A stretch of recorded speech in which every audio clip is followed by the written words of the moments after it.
오늘부터 7주간 새로운 수요 말씀 시리즈를 시작합니다. 시리즈 제목은 나의 힘이신 여호와여입니다. 사랑하는 성도 여러분, 세상에 고난이 없는 사람은 없습니다. 하지만 그저 고난이 고난으로 끝나는 사람이 있는가 하면 그 고난을 통해 특별한 하나님의 은혜, 능력을 경험하는 사람도 있습니다. 우리 충현선교교회는 핵심 구절이 있습니다. 그 구절은 바로 시편 18편 1절의 말씀입니다. 우리 같이 한번 믿음으로 선포하십니다. 나의 힘이신 여호와여, 내가 주를 사랑하나이다.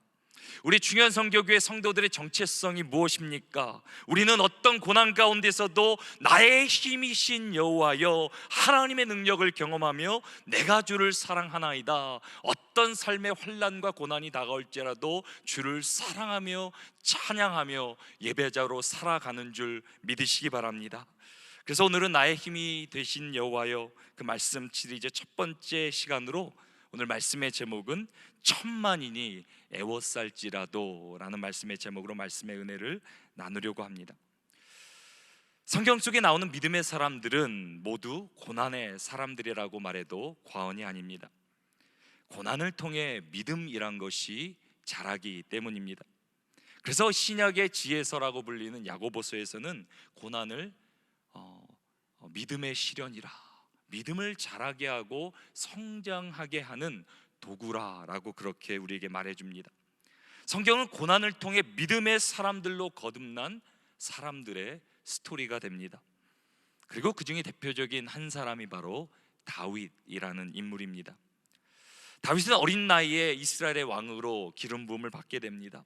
하지만 왕에 오르기까지 20년이라는 긴 순간 가운데 인생의 광야, 인생의 힘들고 어려운 골짜기를 지나게 됩니다. 사울 왕의 원수가 되어 쫓김을 당하며 몇 번이나 죽을 고비를 넘겼는지 모릅니다. 심지어 더 이상 조국 이스라엘에 머물 수 없어서 자신이 그렇게 증오했던 원수 나라 블레셋에까지 가서 망명을 할 지경에 이르게 됩니다. 다윗은 하나님의 은혜로 결국 이스라엘 왕위에 오르게 됩니다. 하지만 이제까지의 고난은 다가올 고난에 비하면 아무것도 아니었습니다. 진짜 고난은 지금부터 시작됩니다. 모든 것이 평안하다라고 느끼고 생각할 때 다윗은 밧세바를 범함으로 살인죄를, 간음죄를 범하게 됩니다.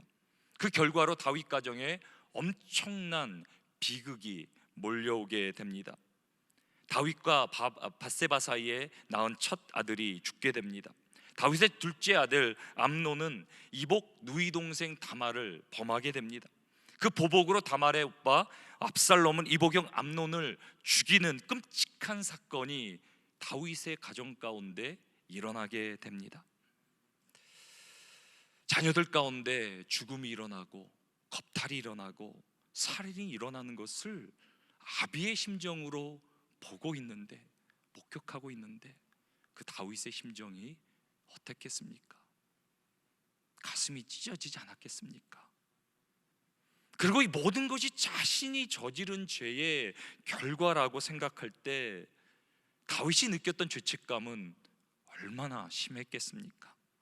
아니, 차라리 죽는 것이 낫다, 사는 것이 아니라는 다윗의 고백이 왜 없었겠습니까? 더 이상 자식들을 볼 면목도 자신도 없었을 것입니다. 그래서 그 사건 이후 다윗은 더 이상 아들 압살롬을 부르지 않습니다. 압살롬은 그런 아버지 다윗에게 분노하며 구테타를 일으킵니다. 그리고 이스라엘의 왕에 오르게 됩니다. 나중에 압살롬은 어떤 끔찍한 만행을 저지르게 됩니까? 아버지의 후궁들을 모아 범하는 엄청난 끔찍한 만행을 저지르게 됩니다. 그리고 압살롬이 그렇게까지 한 이유를 성경은 이렇게 기록합니다. 사무엘하 16장 21절입니다.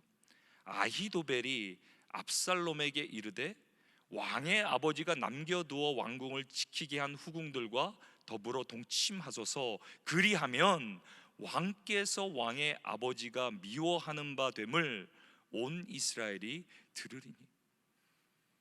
압살롬은 자기가 아버지에게 어떻게 미움을 받았는지 그 사실을 이스라엘 가운데 알리기 위해서 이런 끔찍한 만행을 저질렀다라고 성경은 기록합니다. 사랑하는 성도 여러분, 만약에 우리 가정 가운데 다윗이 경험한 이런 고난이, 고통이 일어났다고 한번 생각해 보시기 바랍니다. 이런 일들은 감히 상상할 수도 없고 일어나서도 안 되지만, 만약에 우리의 가정 가운데 죽음이, 겁탈이, 또 살인이, 또 이런 정말 말도 안 되는 이런 사건들이 우리 가운데 일어난다면 우리는 어떻게 반응하겠습니까? 근데 다윗은 어떻게 오늘 시편 3편에 반응합니까? 다윗은 그때 하나님 앞에 나아갑니다. 그때 노래한 시가 바로 시편 3편이라고 오늘 본문은 말합니다. 그래서 시편 3편에는 제목이 붙여져 있는데, 그 제목을 다윗이 그의 아들 압살롬을 피할 때에 지은 시라고 우리에게 말해주고 있습니다. 사랑하는 여러분, 우리의 삶에도 분명히 크고 작은 고난들이 있습니다. 여러분들 가운데서도 오늘 이 자리에 나왔지만 모든 것이 괜찮아서, 모든 것이 다 잘 돼서 이 자리에 나온 건 아닐 것입니다. 아직도 우리의 가정 가운데, 자녀들 가운데, 또 우리의 일터 가운데, 삶의 터전 가운데 해결되지 않고 아직도 내 마음을 힘들게 하는 막막한 그런 일들이, 고난들이 분명히 있을 것입니다. 우리의 건강으로, 또 가정으로, 자녀로, 또 우리의 생업 가운데 신분의 문제로 눈물로 기도하는 심정, 하나님을 정말 붙드는 심정으로 이 자리에 오신 성도 여러분들이 분명히 계실 것입니다. 오늘 우리가 함께 묵상하며 배우려고 하는 이 다윗의 시편이, 다윗의 고난 가운데 하나님께 올려드린 이 시편이 우리 모두에게 위로가 되고 힘든 고난을 견디며 이길 수 있는 소망이 되기를 주님의 이름으로 축원합니다. 이제 본격적으로 시편 3편을 우리 같이 한번 살펴보도록 하겠습니다. 시편 3편은 다윗이 그의 아들 압살롬을 피할 때라는 제목으로 시작됩니다. 그리고 시편 3편은 총 8절, 그렇게 길지 않은 짧은 시로 되어 있습니다. 그리고 2절씩 묶어서 4단락으로 이렇게 나누어져 있습니다. 첫 단락은 고난 중에 탄식, 두 번째 단락은 고난 중에 믿음, 세 번째 단락은 고난 중에 평강, 그리고 마지막 4단락은, 네 번째 단락은 고난 중에 소망을 소망을 노래하는 것으로 이 시편은 구성되어 있습니다. 이제 시편 3편의 첫 단락을 함께 살펴보도록 하겠습니다. 우리 1절과 2절 말씀 우리 같이 한번 읽겠습니다. 여호와여, 나의 대적이 어찌 그리 많은지요. 일어나 나를 치는 자가 많으니이다. 많은 사람이 나를 대적하여 말하기를 그는 하나님께 구원을 받지 못한다 하나이다. 셀라. 시편 3편, 다윗의 첫 번째 하나님에게 향한 그런 노래, 그 시편은 고난 중에 일어나는 탄식입니다. 탄식을 영어로 하면 sigh라고 하는데요, 무거운 숨을 천천히 이렇게 내쉬는 그런 행동, 그것을 의미합니다. 한번 저를 한번 따라해 보시면, 숨을 한번 깊이 들어 마시고요, 이제 한숨을 내쉬는 거, 한숨 해보셨죠? 저를 한번 따라해 보시면 합니다. 네, 정말 잘하시네요. 힘든 일들이 많으신 것 같아요, 삶 가운데. 왜 삶 가운데 어려운 일이 없겠습니까? 때로 우리가 너무 힘들면요, 말도 나오지 않아요. 말도 하고 싶지 않아요. 그냥 말도 없이 한숨만 나오는 그럴 때가 있어요. 시편 3편 1절과 2절은 다윗이 극심한 고난, 아무도 헤아릴 수 없고 깨달을 수 없는 극심한 고난 가운데 마치 한숨을 내쉬듯이, 내뱉듯이 탄식하며 말하고 있는 대목이 오늘 시편 3편의 1절과 2절입니다. 그 탄식의 내용이 무엇입니까?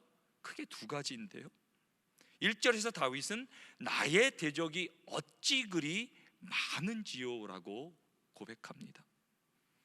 나를 미워하고 증오하고 적대시하는 사람들이 주위에 너무 많다라는 거예요. 아들 압살롬이 구테타를 일으킨 후에 많은 이스라엘 백성들이 다윗을 떠나 압살롬을 따르게 되었습니다. 그래서 사무엘하 15장 13절은 이렇게 기록합니다. 전령이 다윗에게 와서 말하되 이스라엘의 인심이 다 압살롬에게로 돌아갔나이다 한지라. 다윗의 일생을 보면 평생 이스라엘 민족을 위해서 자신의 삶을 헌신했어요. 밧세바의 사건으로 오점이 생기기는 했지만 그래도 평생 약자들과 함께 먹고 자고 그들을 위해서 다윗은 살았어요. 그리고 마지막 기력이 쇠할 때까지도 이스라엘을 위해 친히 전쟁에 나와서 다윗은 싸우는 장면이 성경에 나와요.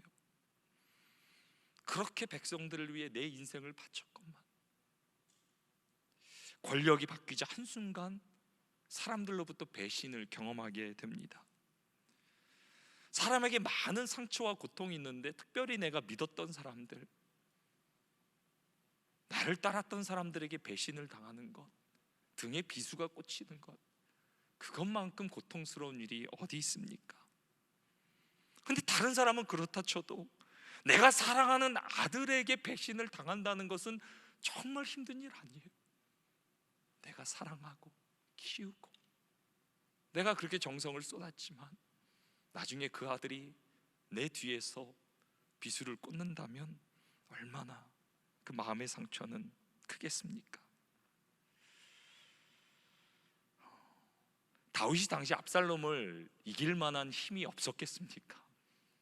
아무리 압살롬이 아버지 다윗을 배신했다 그리고 대적했다 할지라도 다윗이 아들 하나 상대할 그런 힘이 없었겠습니까? 다윗은 장수입니다. 그리고 하나님께서는 그에게 지혜와 능력을 주셨어요. 다윗에게는 충분히 아들을 상대할 힘이 있었습니다. 하지만 어찌 아버지가 아들을 위해 싸울 수 있겠습니까? 아들이 배신을 했는데 이제 누가 다윗을 배신하지 않을 수 있겠습니까? 그래서 아들이 자신을 배신하자 그냥 그 자리를 피한 거예요. 싸울 기력도 마음도 없이 그냥 마음이 다 무너져 버린 거예요. 사랑하는 아들이 나를 배신했는데 다른 사람이 배신한 것이 무슨 문제가 되겠습니까? 싸울 힘도 없고 마음도 없고 그래서 그냥 떠나는 거예요. 그리고 그 아비의 심정을 누가 알아줄 수 있겠? 누구 어떤 신하가 어떤 친구가 그 다윗의 마음을 알아줄 수 있겠습니까? 하나님밖에, 하나님 앞에서밖에 누구에게 탄식할 수 있겠습니까? 그래서 하나님 앞에 나와서 탄식하는 거예요. 근데 사람한테 배신을 당한 것은 그것도 어떻게든 참겠는데 이제는 뭐라고 말합니까? 사람들이 다윗 너를 하나님이 버렸다, 하나님이 너를 심판하는 거야, 너는 하나님의 버림받은 존재야라고 말하기 시작합니다. 많은 사람이 대적하여 말하기를 그는 하나님께 구원을 받지 못한다 하나이다. 이것이 다윗의 마음가운데 가장 힘들게 했던 거예요. 다윗이 압살롬을 피해 도망하는 가운데 시므이라는 사람이 다윗을 향해 돌을 던지며 이렇게 저주합니다. 사무엘하 16장 7절과 8절입니다. 시므이가 저주하는 가운데 이와 같이 말하니라. 피를 흘린 자여, 사악한 자여, 가거라. 사울의 족속의 모든 피를 여호와께서 내게로 돌리셨도다. 그를 위하여 내가 왕이 되었으나 여호와께서 나라를 내 아들 압살롬의 손에 넘기셨도다. 보라, 너는 피를 흘린 자이므로 화를 자초하였느니라 하는지라. 피를 흘린 자여, 사악한 자여, 너는 사람을 많이 죽였기 때문에 하나님의 심판을 받는 것이라. 이 말을 듣고, 사람의 말을 듣고 다윗이 얼마나 힘들었겠습니까? 그 안에 사실이 있거든요.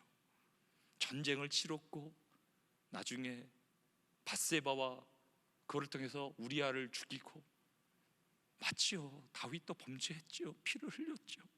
근데 그것 때문에 하나님이 너를 버렸다, 너는 심판을 받았다, 아무런 가망도 소망이 없다고 말하니까 그때 다윗이 무너져 버리는 거예요.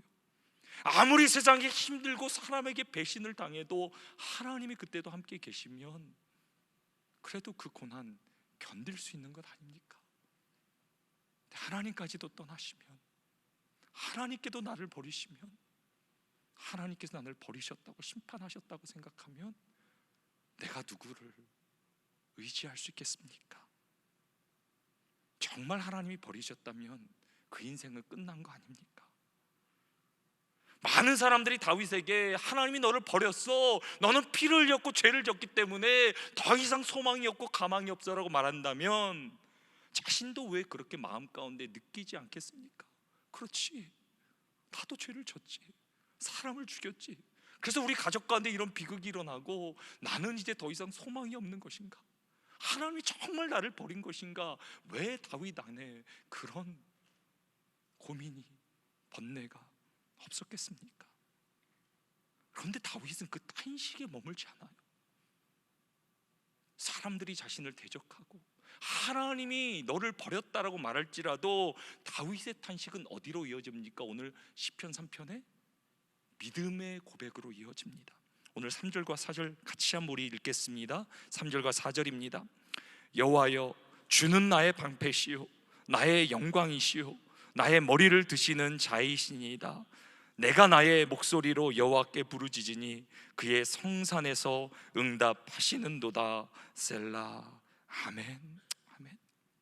사람들의 핍박과 저주 가운데 탄식하여 죽을 것 같은데, 정말 죽는 게 나을 것 같다라는 마음의 생각도 드는데, 그 상황 가운데 다윗은 놀라운 믿음의 고백으로 나아가게 됩니다.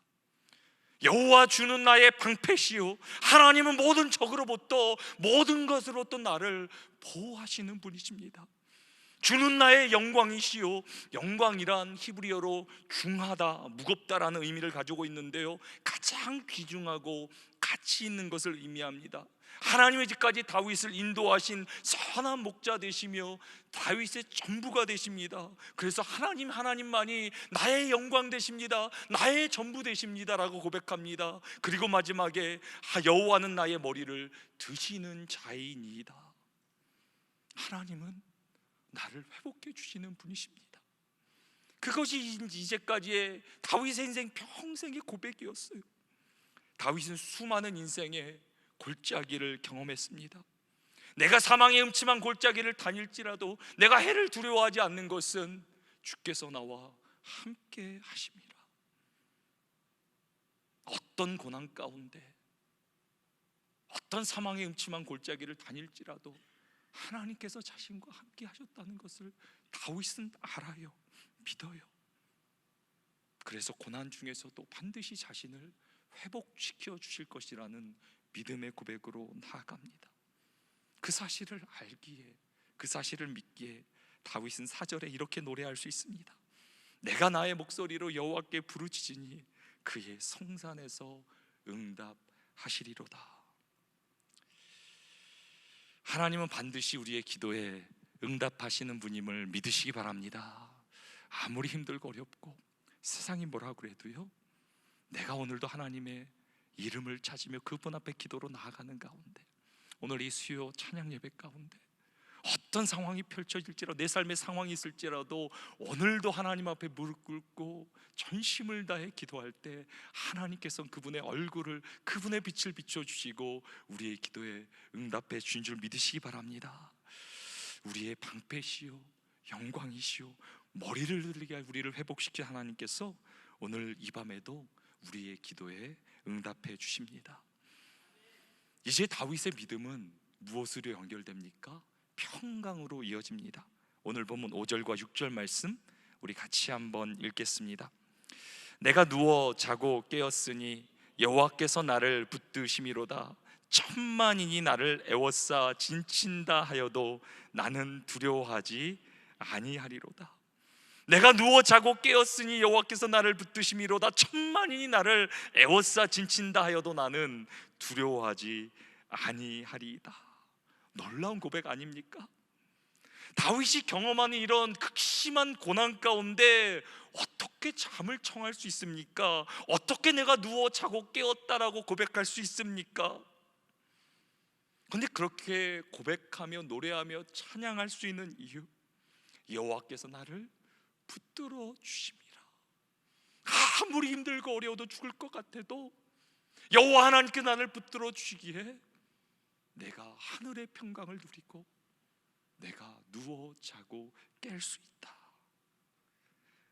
세상의 극심한 흔들리는 풍랑 가운데도 요동하지 않고 샬롬, 평화를 누리며 나아간다라고 다윗은 그렇게 고백합니다. 더 나아가 다시 뭐라고 말합니까? 천만인이 나를 진친다 하여도, tens of thousands, 정말 히브리어로 헤아릴 수 있는 가장 큰, 이렇게 적을 수 있는 가장 큰 숫자를 말하는데요, 무엇을 의미합니까? 지금도 힘들지만 지금보다 더 큰 고난이 몰려올지라도 나는 두려워하지 아니할 것이다. 할렐루야. 지금도 힘들잖아요. 어려운데요, 하나님께서 나를 붙들어 주시기 때문에 요동하지 않고 누워 잠자고 깰 수 있는데, 아니, 그 하나님을 믿기에 천만인이 에워쌀지라도 더 큰 고난이 몰려올지라도 나는 두려워하지 않겠습니다 라고 하나님께서 다윗의 삶 가운데 평강을 더해 주시는 것을 우리가 보게 됩니다. 사랑하는 성도 여러분, 혹시 여러분들 가운데 세상의 걱정과 근심으로 인해 잠을 못 이루는 분들이 계십니까? 제가 그런 얘기를 많이 들어요. 우리 특별히 권사님들 가운데 자녀만 생각하면, 삶의 어려움만 생각하면 목사님 잠이 오지 않아요. 뜬 눈으로 밤을 새우시고, 그러니까 기력도 쇠해지시고.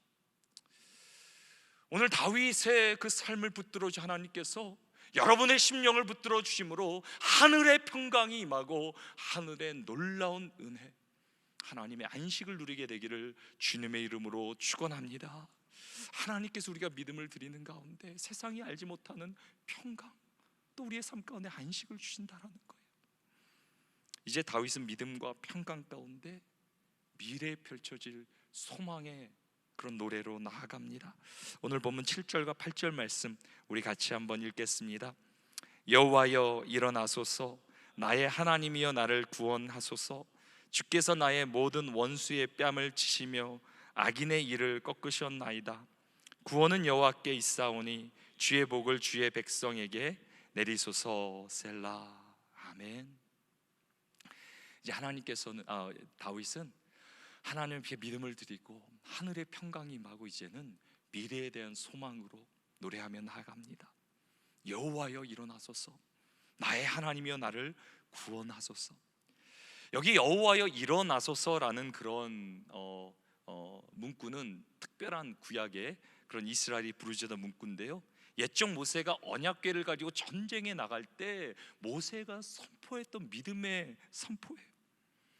여호와여 일어나소서라는 말은 강한 용사 되신 여호와 하나님께서 내가 싸울 수 없는, 감당할 수 없는 나의 삶을 대신 싸워달라, 도와달라라는 간절한 이스라엘의 기도입니다. 하나님에게 삶의 전쟁을 맡김으로 자신의 모든 원수와 악인들이 수치를 당하고 하나님의 백성이 다시 한번 영광으로 나아갈 수 있도록 회복시켜 달라라고 다윗은 그렇게 기도합니다. 그럼 맨 마지막 어떻게 됩니까? 고난 중에서도 다윗은 자신의 손을 들어 이스라엘을 축복합니다.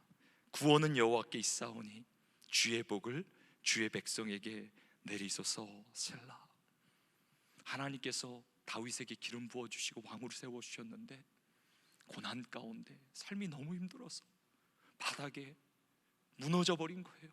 하나님께서는 다윗을 통해 두 손을 들어 이스라엘 백성들을 축복하며 그들을 인도하라 불러주셨는데 너무 삶이 힘드니까 삶의 본분을 잃어버린 거예요. 자신의 영광에 그 하나님이 주신 사명을 잃어버린 거예요. 그런데 찬양하는 가운데, 하나님의 나라가 임하는 가운데 이제는 믿음의 손을 들어 자신의 고난 가운데서도 이스라엘 백성을 축복하는 하나님이 주신 사명의 자리, 하나님이 주신 영광의 자리로 다윗은 회복되어집니다. 하나님은 다윗의 기도를 들으시고 응답하십니다. 하지만 다윗이 드린 시편 3편의 기도는 장차 오실 예수 그리스도를 통해 완전하게 성취되어집니다. 하나님을 대적하는 모든 악의 세력 가운데 예수 그리스도는 고난을 당하셨지만 고난의 죽음에 눌리시지 않고 모든 원수를 죽음의 권세까지도 십자가에 물리치시며 구원의 복, 하늘의 영광을 우리에게 보여주셨다. 그것이 우리가 믿는 복음입니다. 그래서 시편 3편은 이미 예수 그리스도 안에서 성취된 말씀인 것입니다. 그래서 고난 가운데 천만인이 지금도 우리를 애워쌀지라도 우리가 시편 3편의 고백으로 믿음으로 나아갈 수 있는 것은 예수께서 이미 십자가에 승리하셨기 때문에, 이미 우리는 예수 그리스도의 정말 그 승리를 믿기에, 그 승리를 소망하기에 오늘 동일하게 다윗을 넘어 믿음으로 우리는 시편 3편을 나의 노래로 받을 수 있는 것입니다. 오늘도 이 말씀 붙들고 기도하는 가운데 하늘이 열리고 놀라움의 평강과 능력과 하나님의 나라가 우리 가운데 임하게 되기를 주님의 이름으로 축원합니다. 제가 특별히 이 말씀을 이렇게 묵상하면서 제가 지난주 간증했던 우리 성도들이 떠올랐어요. 제가 지난주에 우리 전사님들 말씀을 듣고 이렇게 몇 분들을 이렇게 신방을 하는데 그 중에 한 분이 제가 이렇게 감동이 돼서 나누는데요. 우리 최종호 집사님, 최정희 권사님, 여러분들 계속해서 기도해 주시고요. 정말 하나님께서 놀랍게 역사하고 계세요. 제가 지난주에 우리 라 권사님도 이렇게 신방하고 권사님도 힘이 이렇게 많이 나셨더라고요. 그래서 얼마나 감사했는지. 근데 또 제가 이제 최종호 집사님, 최정희 권사님, 제가 성도들 때로 이렇게 신방할 때만 마음이 이렇게 두려워요. 혹시나 더 힘들어지면 어떡하지? 어려워지면 어떡하지? 근데 저는 최정희 권사님이 예전에 저에게 해주신 말이 있거든요.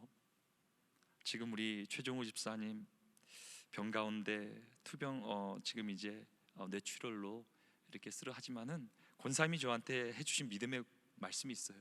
목사님, 저는 남편하고 걸어서 교회 예배 나올 것입니다. 권사님이 저한테 말씀, 제가 깜짝 놀랐어요. 이미 권사님 가운데 믿음을 주시고 약속을 주시고요, 저한테 얘기하는데 제가 그것이 이루어질 거라는 제 안에 확신이 생겼어요. 근데 인간인지라 제가 이제 오랜만에 권사님, 이제 집사님 신방으로 가는데 혹시나 상황이 더 악화됐으면 어떡하지 두렵고 떨리면 갔는데 신방에도 제가 너무 좋았어요. 우리 최종원 집사님이 그전에는 이렇게 잘 못 알아들으시고 말도 안 했는데 말씀도 하시고 다 반응하시고 이제는 소통이 되시고, 이제 뇌출혈해서 오른쪽을 전혀 못 쓰셨는데 저희 아버님도 같은 그런 증상이셔서 예전에 저희 아버님은 왼쪽을 전혀 못 쓰셔서 평생을 못 쓰시고 하나님 부르시길 받았는데, 저도 솔직히는 최종호 집사님이 그러실 줄 알았는데요, 오른손을 드시는 거예요. 제가 깜짝 놀랐어요. 아니 불과 몇 개월밖에 안 됐는데, 아니 마비되고 움직이지 못한다는 그런 손이 오른손에 들고요, 제가 이렇게 얘기 들으면 찬양도 따라 하시고, 제가 말씀드릴 때 아멘 아멘 하시고, 제가 그래서 뭐라고 말씀드렸냐면요, 하나님께서 역사하시는데 이번 연도 하나님께서 큰 은혜 주실 줄로 믿고 2025년 새해 우리 예배 때 보자고 제가 그렇게 믿음으로 선포하고, 저도 이렇게 때 어떨 때는 이렇게 무모한데 그래 하나님께서 제 마음에 그런 감동 주셨어요. 내년 새해 때 정말 우리 집사님 권사님 가정 정말 우리 충현성교회 40주년을 맞이하는 그때 함께 예배 드렸으면 좋겠다. 제가 권사님한테 그렇게 믿음으로 선포하고 기도해드리고 왔어요. 저는 하나님께서 그렇게 이루어질 줄 믿습니다. 그 가정뿐만 아니라 하나님께서는 지금도 우리 가정 가운데 모든 가정 가운데 함께 하세요. 때로는 고난을 주심을, 그 고난을 통해 하나님을 더 믿고 체험하고 그 능력을, 은혜를 경험함으로 하나님을 더 사랑함으로 나의 힘이신 여호와여 내가 주를 사랑하나이다, 그 고백을 붙들고 나아갈 수 있도록 우리 충현성교회 성도들을 붙들고 인도하시는 줄 믿으시기 바랍니다. 그래서 우리는 날마다 우리에게 주신 그 주제 선고, 그것을 붙들고 하나님 고난 중에도 능력으로 나타나 주셔서 매일매일 주를 사랑하나이다 찬양으로 감사로 예배로 나가는 우리가 되게 해달라고 우리가 함께 소망하며 나가야 될 줄 믿습니다. 이제 마지막으로 시편 3편 우리 믿음으로 같이 한번 우리 고백하고요, 우리 기도하는 시간 갖도록 하겠습니다. 우리 시편 3편 1절에서 우리 마지막 절까지 우리 다윗의 심정으로 같이 믿음으로 선포하십니다. 다윗이 그의 아들 압살롬을 피할 때에 지은 시, 여호와여 나의 대적이 어찌 그리 많은지요. 일어나 나를 치는 자가 많으니이다. 많은 사람이 나를 대적하여 말하기를 그는 하나님께 구원을 받지 못한다 하나이다. 셀라. 여호와여 주는 나의 방패시요 나의 영광이시요 나의 머리를 드시는 자이시니이다. 내가 나의 목소리로 여호와께 부르짖으며 그의 성산에서 응답하시는도다. 셀라. 내가 누워 자고 깨었으니 여호와께서 나를 붙드심이로다. 천만이 나를 애워싸 진친다 하여도 나는 두려워하지 아니하리이다. 여호와여 일어나소서. 나의 하나님이여 나를 구원하소서. 주께서 나의 모든 원수의 뺨을 치시며 악인의 일을 꺾으셨나이다. 구원은 여호와께 있사오니 주의 복을 주의 백성에게 내리소서. 셀라.